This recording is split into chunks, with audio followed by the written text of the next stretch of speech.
This growth did not only come by chance, it is the outcome of deliberate reforms, improved processes, and collective responsibility.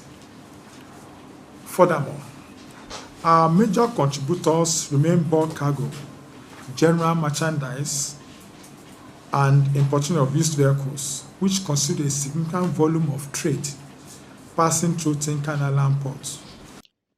Let me state unequivocally that the attainment of our annual revenue target does not in any way signify relaxation of our operational standards or enforcement activities. The command will not ease its vigilance even for the remaining part of the year.